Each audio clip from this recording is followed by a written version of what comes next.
습니다. 주며듭시다.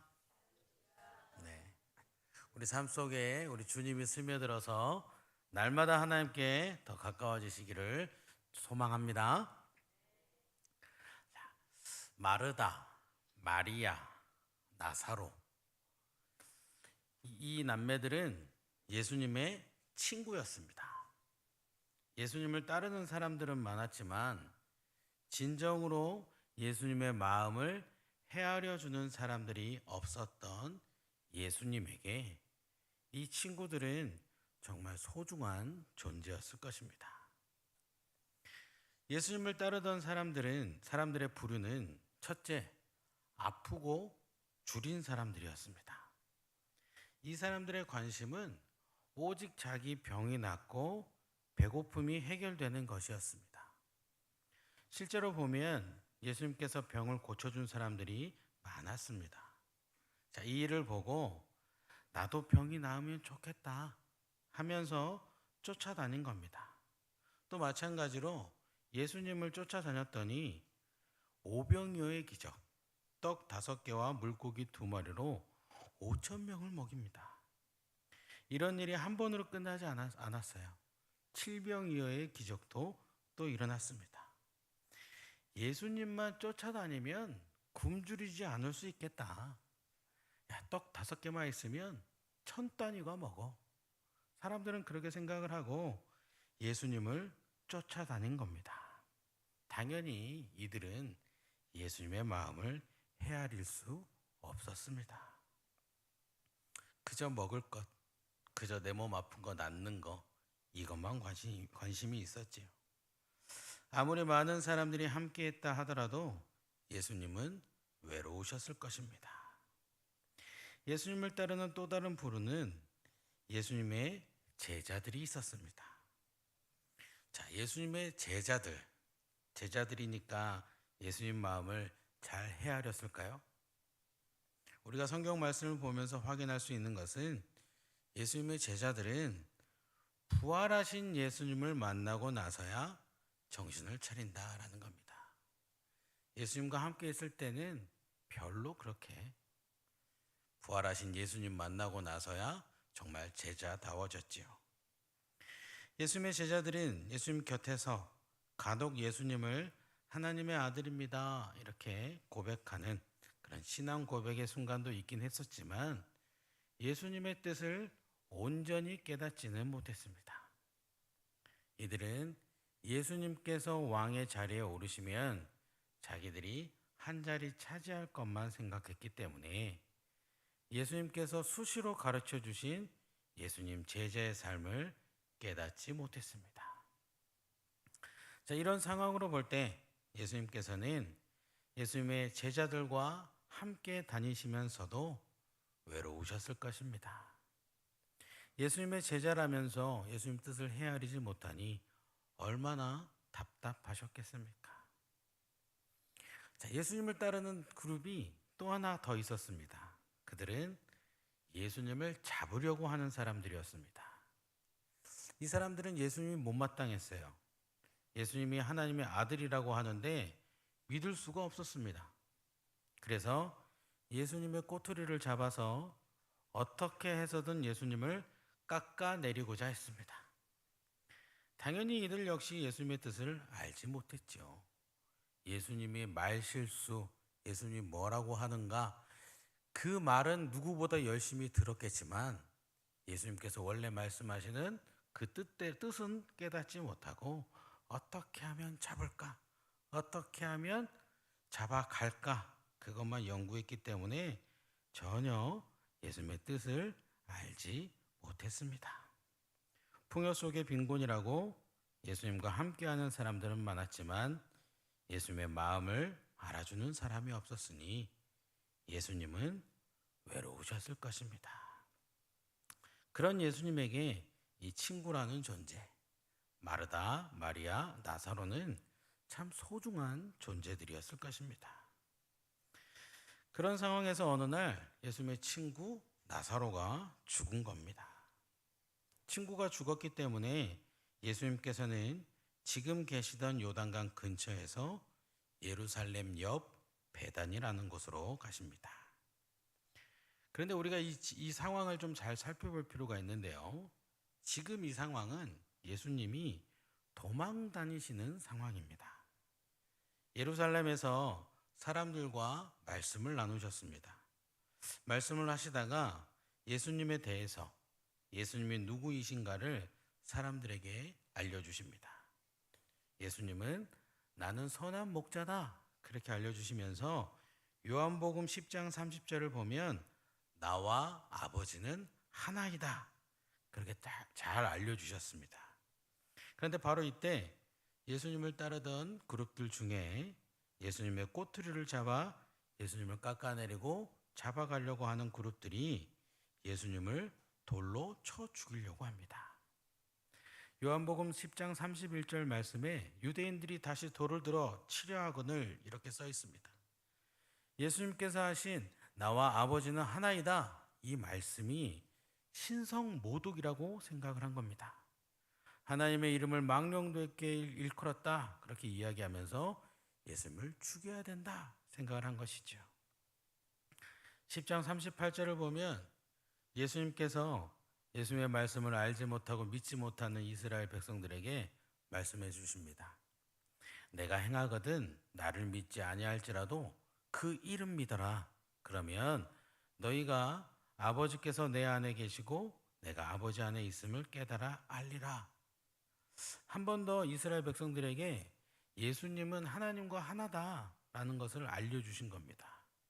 그런데 그 다음 절에서 그들이 다시 예수를 잡고자 하였으나 예수님을 죽이기 위해 예수님을 붙잡으려고 하고 있는 것을 보게 됩니다. 자, 이런 상황에서 예수님이 지금 세례 요한이 세례를 베풀었던 요단강으로 피하신 겁니다.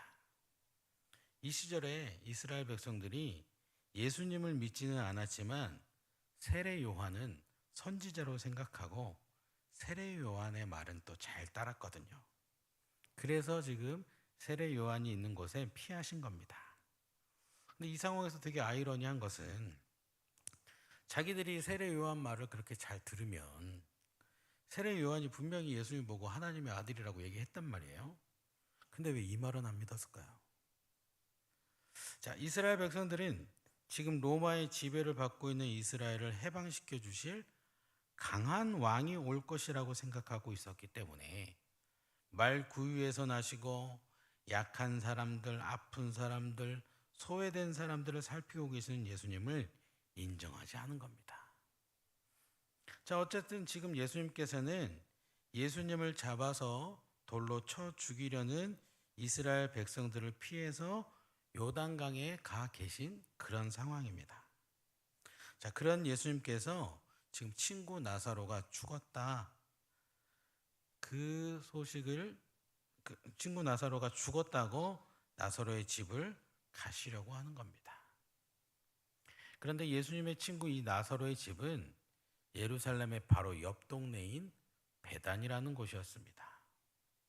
예수님을 죽이려고 기세가 등등한 사람들이 많은 이 예루살렘과 굉장히 가까운 곳이었습니다. 예수님에게는 지금 굉장히 위험한 동네가 이 베단인 것입니다. 그러나 우리 예수님은 조금도 망설이지 않으시고 친구 나사로와 마르다와 마리아가 있는 베다니 동네의 그 집으로 가십니다. 자, 예수님께서 오셨다는 소식에 마르다와 마리아가 예수님께 뛰어나와서 맞이합니다. 그리고 예수님께 조금 서운해하면서 이야기합니다. 예수님이 함께 계셨다면 우리 나사로가 죽지 않았을 텐데요. 자, 이들은 예수님께서 그동안 많은 병자들을 고쳐주신 것을 알고 있었습니다. 그러니 나사로가 죽어갈 때 예수님께서 곁에 계시면서 고쳐주셨다면 죽지 않았을 것이다. 지금 말씀드린 겁니다. 우리는 친구인데 지금 친구가 아파하는데 고쳐줄 수 있으면서 충분히 능력이 있으면서 어디 있다 이제 오셨습니까? 조금은 원망의 말을 하고 있는 것이죠. 예수님께서도 친구 곁에서 함께하지 못한 것이 매우 마음 아프셨나 봅니다. 11장 35절 말씀을 보면 예수님께서 눈물을 흘리셨다 말하고 있습니다. 예수님께서도 이 친구의 죽음과 그 친구의 죽음 때문에 슬퍼하고 있는 거예요. 또 다른 친구들을 보고는 마음이 아프셔서 눈물을 흘리신 것입니다. 그만큼 우리 예수님도 이 친구들을 너무나 사랑하고 계셨던 것이지요. 자, 이제 예수님께서 나사로가 묻혀있는 무덤의 입구를 열어라 말씀하십니다. 부활이고 생명이신 예수님께서 나사로를 살리시겠다고 말씀하십니다. 그러자 마르다가 말하죠. 나사로가 죽은 지 벌써 나흘이나 돼서 나사로 시체가 썩고 있습니다. 무슨 소리 하십니까? 이때 예수님께서 오늘 우리가 함께 읽은 말씀을 마르다에게 말씀하셨습니다. 내가 믿으면 하나님의 영광을 볼 것이다. 그리고는 나사로를 살려내십니다. 전 여기서 다 아멘 하실 줄 알았습니다. 여기에서 우리가 한번 생각해 볼 것은 예수님께서 정말 왜 나사로가 죽을 때 곁에 계시지 않으셨을까라는 겁니다.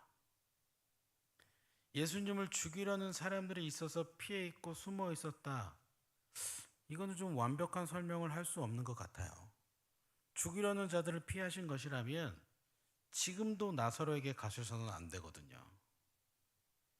예수님을 죽이려는 자들을 피하느라 나사로가 죽을 때, 아파하고 있을 때 가지 않으신 것은 아닌 것 같습니다. 그러면 또 다른 경우의 수로 멀리 떨어져 있었으니까 예수님께서 나사로의 상태를 모르셔서 나사로를 찾아가지 않으셨을까요? 오늘 말씀에 있는 이 요한복음 11장 11절을 보면 나사로의 죽음을 예수님께서 먼저 말씀해 주십니다. 이 말씀을 하신 후에 또 이르시되 우리 친구 나사로가 잠들었도다. 그러나 내가 깨우러 가노라. 그러니까 예수님은 나사로의 죽음 역시 알고 계셨습니다. 나사로가 죽을 때, 죽어갈 때 예수님께서 몰라서 가시지 않은 게 아니다라는 겁니다. 그렇다면 아무도 알아주는 사람이 없어서 외로운 우리 예수님께서 몇 명 없는 이 친구, 그 중에 나사로의 죽음을 아시면서도 왜 가지 않으셨을까요? 오늘 우리가 읽은 이 요한복음 11장 15절을 우리가 다시 한번 함께 크게 한번 읽어보도록 하겠습니다. 내가 거기 있지 아니한 것을 너희를 위하여 기뻐하노니 이는 너희로 믿게 하려 함이라. 그러나 그에게로 가자 하시니. 아멘. 예수님께서는 친구 나사로 곁으로 가고 싶으셨지만 믿음이 필요한 사람들을 위해서 그들 곁에 남아 계셨던 겁니다.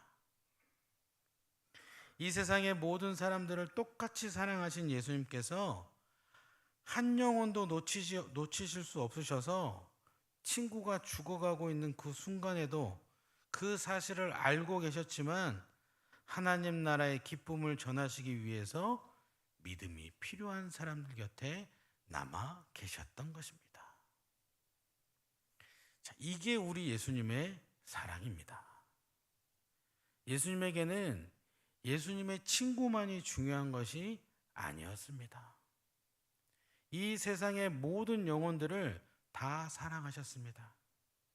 근데 그거는 이때만이 아닙니다. 이 말씀의 시대만이 아니라 지금도 우리 예수님께서는 우리 모두에게 이 큰 사랑을 베풀어 주고 계십니다. 그 예수님께서 오늘도 우리를 찾아오십니다. 이미 오셨습니다. 이 예배를 통해 우리와 함께하고 우리에게 믿음을 주고 싶으셔서 이미 자리 잡고 앉아 계십니다. 어디에? 이 자리에 앉아 계십니다. 곁에 오신 예수님께서 오늘 우리에게도 말씀을 하시는 거예요.